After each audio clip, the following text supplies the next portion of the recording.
सर्वेभ्यो नमः। अस्यां कक्षायां भवतां समेषां स्वागतम। प्रिय ছাত্ৰ ছাত্ৰীসকল, অসম সংস্কৃত বিদ্যালয়ৰ ইউটিউব চেনেললৈ আপোনালোকক স্বাগতম জনাইছো। এই চেনেলত আমি ক্লাস 10ৰ কাৰণে মেট্ৰিকৰ কাৰণে যি সংস্কৃতৰ বিষয়বস্তু সেই গোটেইখিনি বিষয়বস্তু ক্ৰমানুসাৰে আমি পঢ়ি আছো। তাতে আমি সিলেবাসৰ বিষয় প্ৰথমতে চালো, তাৰ পিছত শব্দৰূপ আৰু ধাতুৰূপৰ বিষয় অধ্যয়ন কৰিলো। এতিয়া আমি প্ৰথম যি পাঠ শিষ্টাচাৰস্তবকঃ সেই পাঠৰ বিষয় অধ্যয়ন কৰিম। ইয়াত কেৱল আমি অনুবাদ সাপেক্ষেহে অধ্যয়ন কৰিম। ঠিক আছে, গোটেই কেইটা শ্লোকৰ অনুবাদ আমি ইয়াত জানিম আৰু অৰ্থ কি কেনেকা কথা বুজাই আছে ইয়াত সেই গোটেইখিনি আমি ইয়াত বুজিম। ঠিক আছে, তো প্ৰথমতে আমি আৰম্ভ কৰো শিষ্টাচাৰস্তবকঃ। এতিয়া প্ৰশ্ন কি দৰে হয়, কেনেকুৱা প্ৰশ্ন পৰীক্ষাত আহে, তো এই প্ৰথমটো লাইন পাই প্ৰশ্ন হয় শিষ্টাচাৰস্তবকঃ। এই পাঠটো ক'ৰ পৰা আনিছে? এই পাঠত মনুস্মৃতিৰ পৰা 9টা, হিতোপদেশৰ মিত্ৰলাভ নামৰ ভাগটোৰ পৰা এটা শ্লোক লোৱা হৈছে। মুঠ 10টা শ্লোক আছে। তাৰে মনুস্মৃতি নামৰ গ্ৰন্থখনৰ পৰা যি গ্ৰন্থ ৰচক হৈছে মনু, সেই গ্ৰন্থৰ পৰা 9টা শ্লোক অনা হৈছে। আৰু হিতোপদেশ, হিত উপদেশ থকা যি গ্ৰন্থ হিতোপদেশ, সেই গ্ৰন্থৰ এটা ভাগ মিত্ৰলাভ, সেই মিত্ৰলাভৰ পৰা এটা শ্লোক অনা হৈছে। ঠিক আছে, হিতোপদেশ লিখিছে নাৰায়ণ পণ্ডিতে। এইটো প্ৰশ্ন হয়। তো এই শ্লোকসমূহ সদাচাৰমূলক উপদেশেৰে ভৰা। সদাচাৰমূলক যি উপদেশ, ভাল ভাল আচৰণ হ'ব লাগে বুলি যি উপদেশ, সেই উপদেশেৰে গোটেইখিনি শ্লোকত ব্যাখ্যা কৰা হৈছে। পিতৃ মাতৃ গুৰুজন আৰু বয়োজ্যেষ্ঠ লোকৰ মংগল সাধন আৰু সেৱাৰ দ্বাৰা মানুহে যি পৰোক্ষভাৱে নিজৰহে মংগল সাধন কৰে, যশস্যা লাভ কৰে, তাকেই এই পাঠটিত বুজুৱাইছে। যিয়ে নিজৰ প্ৰত্যক্ষভাৱে মংগল সাধন কৰে সেয়াটো কৰেই, লগতে যদি আমি পিতৃ মাতৃ গুৰুজন নিজতকৈ বয়োজ্যেষ্ঠ লোকৰ যদি মংগল সাধন কৰোঁ, তেখেতলোকক যদি সেৱা কৰোঁ, তেতিয়াহ'লে পৰোক্ষভাৱে আমি আমাৰ নিজৰেই মংগল সাধন কৰি আছোঁ আৰু নিজৰে যশস্যা বৃদ্ধি কৰি আছোঁ, যশস্যা লাভ কৰি আছোঁ। সেইটোকে এই পাঠটিত বুজোৱা হৈছে। লগতে সত্যবাদিতা, সজ কথা, সজ কৰ্মৰ বিষয়েও পাঠটিত গুৰুত্ব আৰোপ কৰা হৈছে। সদায় সত্য কথা কোৱা, সত্যমেৱ জয়তে, সজ কথা, সৰল কথা কোৱা, সজ কৰ্ম, উচিত কৰ্ম কৰা, ভাল কৰ্ম কৰা, সেই তেনেকুৱা গুণ আমি এই পাঠটিত পাম। চোৱা, শ্লোক দিয়া আছে ইয়াত। এতিয়া এই শ্লোকৰ আমি অনুবাদ এটা এটাকৈ পঢ়ি যাম। তাৰ পূৰ্বতে টোকা যি আছে পাঠৰ অন্তিমত, ইয়াৰ পৰাও প্ৰশ্ন হয়, সেই গতিকে মই এই টোকাটো আনিছোঁ। চাই লোৱা এবাৰ।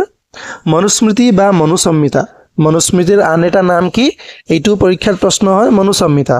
এতিয়া মনুস্মৃতি কি সেইটো প্ৰশ্ন হয়। এখন স্মৃতিশাস্ত্ৰ বা ধৰ্মশাস্ত্ৰ। স্মৃতিশাস্ত্ৰৰ ভিতৰত এইখনেই সকলোতকৈ প্ৰাচীন আৰু প্ৰামাণিক বুলি মনা হয়। স্মৃতিশাস্ত্ৰৰ ভিতৰত আটাইতকৈ প্ৰাচীন স্মৃতিশাস্ত্ৰ কি বুলি যদি সোধা হয়, মনুস্মৃতি বা মনুসংহিতা বুলিয়ে আমি কওঁ। ঠিক আছে, মনুস্মৃতিত কি হয়, মুঠ 12টা অধ্যায় আছে আৰু সেই 12টা অধ্যায় 2694টা শ্লোক আছে। তো এইটো পৰীক্ষাত প্ৰশ্ন হয় কেইটা অধ্যায়, কেইটা শ্লোক, তো সেইটো তোমালোকে মনত ৰাখিবা। লগতে স্মৃতিশাস্ত্ৰক মানৱ ধৰ্মশাস্ত্ৰ বুলিও কোৱা হয়। কি কোৱা হয়? মানৱ ধৰ্মশাস্ত্ৰ বুলি। ঠিক আছে, স্মৃতিশাস্ত্ৰ সংখ্যাত 18খন। স্মৃতিশাস্ত্ৰ কেইখন আছে এইটো প্ৰশ্ন হয় পৰীক্ষাত। কেইখন আছে? 18খন। তাৰে কেইটামান ইয়াত নাম দিয়া হৈছে, याज्ञवल्क्य स्मृति, विष्णु स्मृति, पराशर स्मृति, गौतम स्मृति, नारद स्मृति इत्यादि। याज्ञवल्क्य लिखा याज्ञवल्क्य स्मृति, विष्णुए लिखा विष्णु स्मृति, पराशरे लिखा पराशर स्मृति, गौतमे लिखा गौतम स्मृति আৰু নাৰদে লিখা নাৰদ স্মৃতি। এতিয়া এই টোকাটো হৈ গ'ল। ইয়াৰ পিছত আছে হিতোপদেশৰ বিষয়ে অলপ চাই লোৱা। অন্তিম শ্লোকটো হিতোপদেশৰ পৰা লোৱা হৈছে নাৰায়ণ দেৱ। নাৰায়ণ পণ্ডিত বুলি কয় কিছুমানে পণ্ডিত নাৰায়ণ দেৱ বুলি কয়। তেখেতে লিখা গ্ৰন্থখনৰ নাম হৈছে হিতোপদেশ। এইটো প্ৰশ্ন পৰীক্ষাত হয়। ঠিক আছে, আৰু কোনটো খণ্ডৰ পৰা তুলি অনা হৈছে? মিত্ৰলাভৰ পৰা তুলি অনা হৈছে। আৰু মিত্ৰলাভত কিমান নম্বৰ শ্লোক? এইটো 106 নম্বৰ শ্লোকটো তুলি অনা হৈছে, পাঠ্যাংশৰ 10 নম্বৰ শ্লোকটো। ঠিক আছে, এতিয়া আমি এটা এটাকৈ তন্নকৈ অনুবাদ বুজি যাম।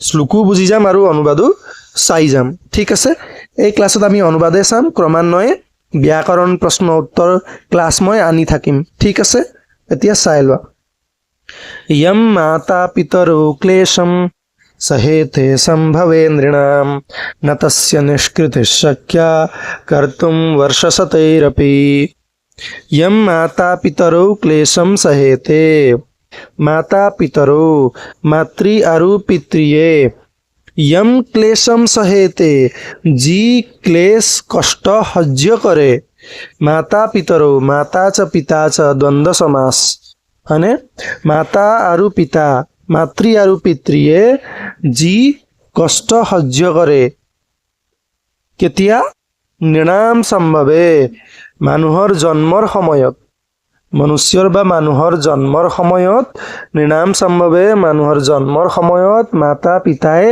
যি কষ্ট সহ্য কৰে ন তস্য নিষ্কৃতিঃ শক্যা তস্য তাৰ নিষ্কৃতি পৰিশোধ কৰিবলৈ ন শক্যা নোৱাৰি তাৰ পৰিশোধ কৰিব নোৱাৰি কি কৰিব নোৱাৰি তস্য নিষ্কৃতি কৰ্তুম ন শক্যা তাৰ পৰিশোধ কৰিব নোৱাৰি ন শক্যা वर्ष শতৈঃ अपि শ বছৰতো 100 বছৰতো মাতৃ পিতৃয়ে মানুহৰ জন্মৰ সময়ত যি কষ্ট সহ্য কৰে তাৰ ঋণৰ পৰিশোধ সেই ঋণৰ পৰিশোধ আমি শ বছৰতো কৰিব নোৱাৰো অথবা কৰিব পৰা নাযায় বুজি পাইছা সহজে আছে তোমালোকে অনুবাদটো লিখি লবা নেক্সট লোক চাও আমি तयो नित्यं प्रियं कुर्याद आचार्यस्य च सर्वदा तेष्वेव त्रिषु तुष्टेषु तपस्सर्वं समाप्यते तयोः তেওঁলোক দুজনৰ কাৰ তেওঁলোক দুজন মানে পিতৃ মাতৃৰ নিত্যম প্ৰিয়ম কুৰ্যাদ নিত্য মানে সদায় প্ৰিয়ম মানে প্ৰিয় কুৰ্যাদ মানে কৰিব লাগে কাৰ সদায় প্ৰিয় কৰিব লাগে तयोः नित्यं प्रियं कुर्याद कार पितृ आरु मातृर नित्य प्रिय कर्महे करिब लागे आचार्यस्य च सर्वदा आरु आचार्य माने शिक्षकरु गुरुरु पितृ मातृ आरु आचार्य माने गुरुर सदाय आमी प्रिय कर्म करिब लागे बुझि पाइसा तयोः তেওঁলোক দুজনৰ নিত্য প্ৰিয় কৰ্ম কৰিব লাগে আচাৰ্যস্য চ সৰ্বদা আচাৰ্যৰো সদায় প্ৰিয় কৰ্ম কৰিব লাগে মানে তেওঁলোক দুজন অৰ্থাৎ পিতৃ মাতৃৰ আৰু আচাৰ্যৰ সদায় প্ৰিয় কৰ্ম কৰিব লাগে তেষ্বেব ত্ৰিষু তুষ্টেষু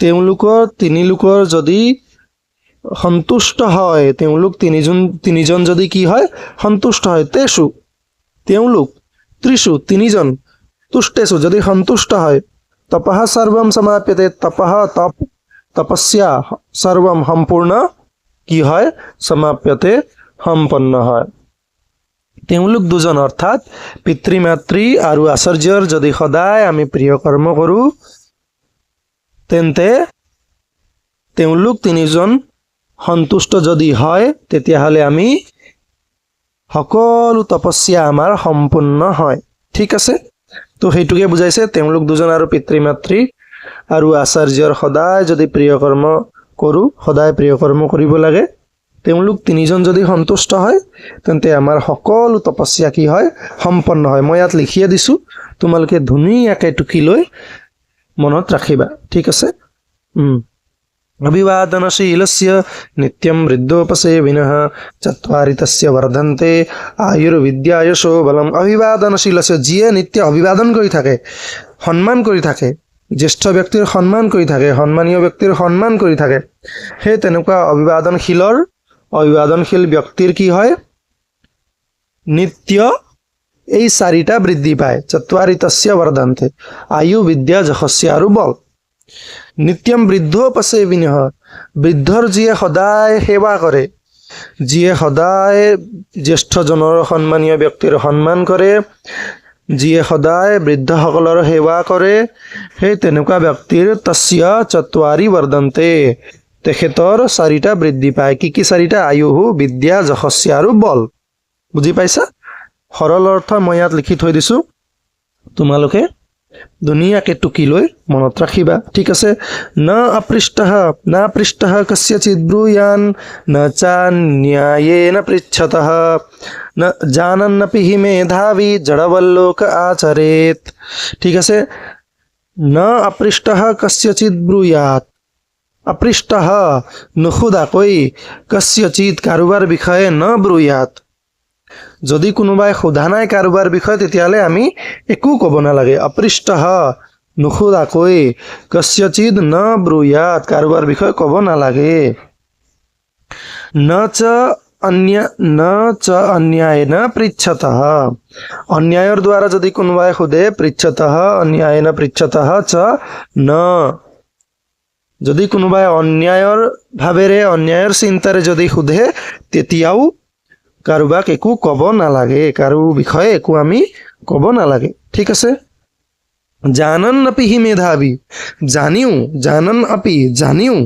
মেধাবীয়ে কি কৰে জড়বল্লোক আচৰে জড়ৰ দৰে আচৰণ কৰে বুবাৰ দৰে আচৰণ কৰে একো নজনাৰ দৰে আচৰণ কৰে ঠিক আছে এটা অসমীয়াত মই ধুনীয়াকৈ লিখি দিছোঁ তোমালোকে লিখি লৈ মনত ৰাখিবা কাৰোবাৰ কথা নুসুধিলে ক'ব নালাগে আৰু অন্যায়ভাৱে সুধিলেও ক'ব নালাগে জানিলেও মেধাবী লোকে কি হয় বুবাৰ দৰে আচৰণ কৰে ঠিক আছে এতিয়া নেক্সট আছে দৃষ্টিপূতম ন্যসেত পাদম বস্ত্ৰপূতম জলম পিবেত সত্যপূতাম বচেত বাচম মনঃপূতম সমাচৰেত চোৱা দৃষ্টিপূতম ন্যসেত পাদম দৃষ্টিপূতম একদম দৃষ্টি দি ভালদৰে চাই চিতিহে ন্যসেত পাদম আমাৰ ভৰিৰ খোজ দিব লাগে বস্ত্ৰপূতম জলম পিবেত আমি চেকনিৰে চালি পেনে চাহ খাওঁ নহয় ঠিক তেনেকৈ বস্ত্ৰেৰে চানি পেনে কি কৰিব লাগে আমি জল খাব লাগে ঠিক আছে বস্ত্ৰেৰে চেকি পেনে আমি কি কৰিব লাগে জল পান কৰিব লাগে সত্যপূতাম বচেত বাচম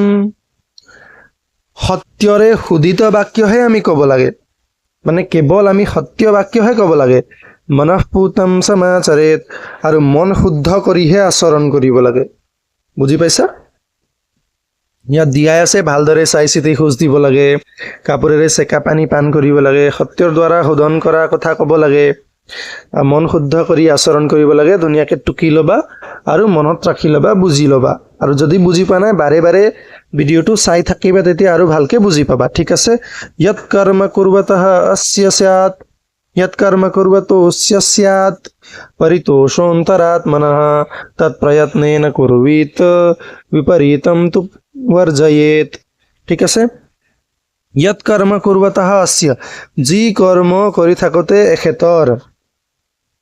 এখেতৰ মানে অন্তৰাত্মনঃ এই অন্তৰাত্মাৰ স্যাৎ পৰিতোষঃ যি কৰ্ম কৰিলে য়ৎ কৰ্ম কুৰ্বতঃ যি কৰ্ম কৰিলে অস্য অন্তৰাত্মনঃ এই অন্তৰাত্মাৰ স্যাৎ পৰিতোষঃ স্যাৎ পৰিতুষ্টি হয় পৰিতোষ লাভ কৰে যি কৰ্ম কৰিলে আমাৰ আত্মাই পৰিতোষ লাভ কৰে সন্তুষ্টি লাভ কৰে তাত প্ৰয়ত্নেন কুৰ্বীত সেই কাম যত্ন সহকাৰে কৰিব লাগে প্ৰয়ত্নেৰে কৰিব লাগে কষ্টেৰে হ'লেও কৰিব লাগে বিপৰীতম তু বৰ্জয়েত আৰু তাৰ বিপৰীতবোৰ বৰ্জন কৰিব লাগে বিপৰীতবোৰ মানে যি কৰ্ম কৰিলে আমাৰ আত্মাই সন্তুষ্টি লাভ নকৰে সেইবোৰ কৰ্মৰ আমি বৰ্জন কৰিব লাগে ঠিক আছে বুজি পাইছা এতিয়া ধুনীয়াকৈ লিখি ল'বা টুকি ল'বা আৰু মনত ৰাখি ল'বা 7 নম্বৰত পালো আমি অদ্ভিৰ্গাত্ৰাণি শুদ্ধ্যন্তি মনঃসত্যেন শুদ্ধ্যতে বিদ্যা তপোভ্যাম ভূতাত্মা বুদ্ধিৰ জ্ঞানেন শুদ্ধ্যতে অদ্ভিঃ গাত্ৰাণি শুদ্ধ্যন্তি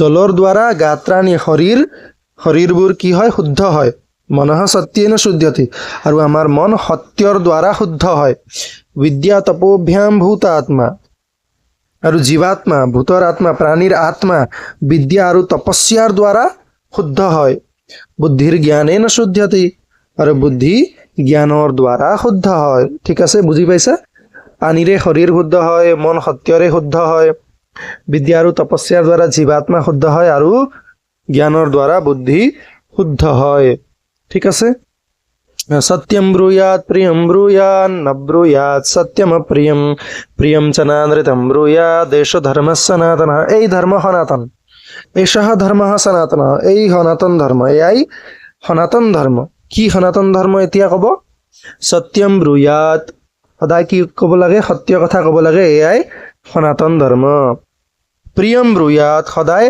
প্ৰিয় কথা ক'ব লাগে এয়াই সনাতন ধৰ্ম।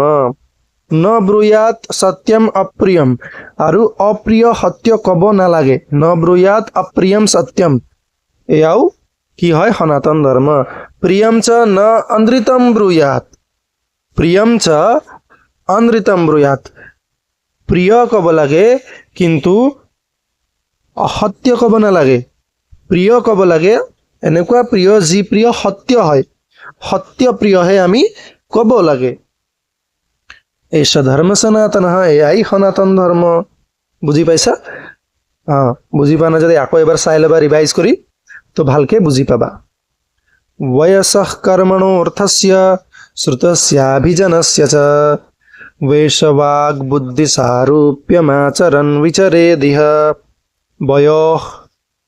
বয়সৰ, কৰ্মৰ, অৰ্থৰ, শাস্ত্ৰৰ, অভিজনস্য মানে বংশ মৰ্যাদাৰ অনুসাৰে, বেশ মানে বেশভূষা, বস্ত্ৰ পৰিধান কৰা বস্ত্ৰ, বাক বাণী, বচন, বুদ্ধিৰ সদুপয়োগ কৰি আমি কি কৰিব লাগে? সংসাৰত আচৰণ বিচৰেদ ইহ, এনেকুৱা আচৰণ কৰি বিচৰণ কৰিব লাগে। ইহ মানে সংসাৰে, অস্মিন লোকে, ইহ মানে এই সংসাৰত। বয়স, কৰ্ম, সম্পত্তি, ধন, শাস্ত্ৰ, বংশ মৰ্যাদা অনুসাৰে আমি বেশভূষা, বচন, বাণী, বুদ্ধিৰ সদুপয়োগ কৰি এই সংসাৰত আচৰণ কৰিব লাগে, বিচৰণ কৰিব লাগে। ঠিক আছে? বুজি পাইছা? সৰলে আছে, সহজ আছে। আৰু অন্তিম শ্লোকটো হৈছে বালো বা যদি বা বৃদ্ধ युवा वा গৃহমাগতঃ তস্য পূজা বিধাতব্যা সৰ্বস্যাভ্যাগতো গুৰুঃ। সৰ্বস্য অভ্যাগতঃ গুৰুঃ, সকলোৰে অভ্যাগত গুৰু। ঠিক আছে? গুৰু মানে শ্ৰেষ্ঠ, পূজ্য, গুৰু সমান। অভ্যাগত মানে গৃহলৈ অহা আলহী। আলহী কি হয়? পূজ্য হয়, শ্ৰেষ্ঠ হয়, গুৰু হয়। কেনেকুৱা? বালো বা যদি বা বৃদ্ধ, যদি বালকেই হওক, যদি বৃদ্ধই হওক, যদি যুৱকেই হওক, যদি তেখেতলোক গৃহলৈ আহিছে, বালকেই আহক, বৃদ্ধই আহক, যুৱকেই আহক, তস্য পূজা বিধাতব্য, তেখেতৰ সেৱা কৰিব লাগে, পূজা কৰিব লাগে। অতিথি দেৱো ভৱ, অতিথি দেৱতাৰ নিচিনা। সেই গতিকে দেৱতাৰ দৰে জ্ঞান কৰি পেলাই তেখেতৰ পূজা কৰিব লাগে, সেৱা কৰিব লাগে, সন্মান কৰিব লাগে। সৰ্বস্য অভ্যাগতঃ গুৰু, কাৰণ সকলোতকৈ অভ্যাগত হৈছে শ্ৰেষ্ঠ। সকলো আলহীয়েই আমাৰ কাৰণে শ্ৰেষ্ঠ। সেই গতিকে আমি ভাল আচৰণ কৰিব লাগে। আশা কৰোঁ আটাইকেইজনে ভালকৈ বুজি পাইছা। যদি বুজি পোৱা নাই মোক কমেণ্ট ছেকশ্যনত ক'বা, আৰু যদি ভালকৈ বুজি পাইছা তেতিয়াও ক'বা। যদি কিবা সমস্যা আছে সেয়াও ক'বা। ক্ৰমানুসাৰে ইয়াৰ পিছত ব্যাকৰণ আৰু প্ৰশ্নোত্তৰৰ ক্লাছ আহিব। তোমালোকে নিত্য পঢ়ি থাকিবা, নিজৰ বন্ধু বান্ধৱীৰ লগত শ্বেয়াৰ কৰিবা, আৰু লগ পাম অন্য এটা ক্লাছত। তেতিয়ালৈকে ধন্যবাদ। নমো নমঃ।